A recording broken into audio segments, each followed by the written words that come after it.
Hi, my name's Rich Hanlon, and for this segment of My Wild Neighbors, I want to share with you a trick that will surely interest both fly fishers and bug enthusiasts alike. When I'm taking my morning walk along the Diahoga Trail, I always like to check out the metal fence railing along the southern end of the trail because it is just filled with the remnants of spider webs that have been built the night before. And within these spider webs are, of course, the scattered remains of arthropods, of flying insects. And these are the kinds of insects, most of them, that spend the majority of their life in the water as an aquatic larvae stage. And then once they get their wings, they leave the water and are flying around the river's banks. And one really cool way to get an idea of the composition of the insects that are emerging at any given time is to check the spider webs. Because while the spiders consume the inner juices of the insect, the exoskeleton is left. So let's take a walk along the southern end of the Diahoga Trail here. Let's see what kind of flying insects are to be found in the webs today. Here's a mayfly caught up in this spider's web. Let's take a look at a live mayfly. Look at the way the two front legs are very forward facing. Has kind of a long tail and those wings that are held back up above the body. Now the kind of insect that is caught up in this spider's web is a stonefly. You can tell that by the short two-pronged tail and the way that the wings are held against the back of the insect. Now let's take a look at a live stonefly that I found along the river here. And you can see it actually has 5 eyeballs, 2 complex eyeballs on either side of the head, and 3 simple eyes, 1 on the forehead and 2 kind of where you might imagine the nose being. Can you imagine going through life with 5 eyes? And let's see, here's the size comparison next to my finger. Oh, okay, see ya.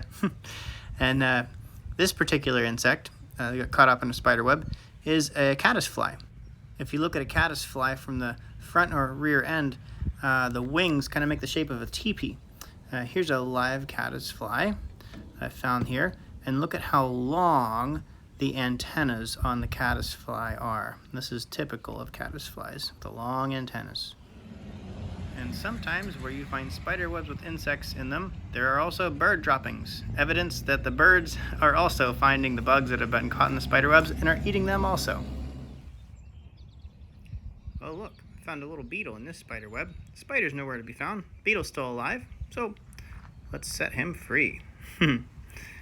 This must be a day of liberation for this beetle. This looks like a good perch to get your bearings before heading off into the great big world. There's a live mayfly in this spider's web. No spider to be found, so let's see if we can gently remove this happy mayfly from the spider web that it's entangled in. And we'll place this mayfly up on the get your bearings perch where our beetle friend was placed. Well, look at this happy scene. 2 delightful insects just released from the spider's lair. In my mind, they're singing a tune of Mr. Rogers' Neighborhood as they get their bearings, prepare to head off into the great big world. Would you be mine? Could you be mine? Won't you be my neighbor?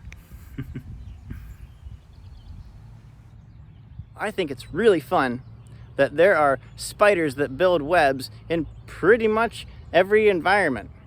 So, I want to encourage you to check the spider webs in the morning that are around your place or in your favorite park or patch of woods to explore, and maybe share on the Wild Neighbors Nature Connection Facebook page what kinds of flying insects that you're finding in spider webs near you. Well, I hope you've enjoyed this experience. Now you know why this is a fun trick for both fly fishers and bug enthusiasts alike. Thanks for joining me. I'll see you next time.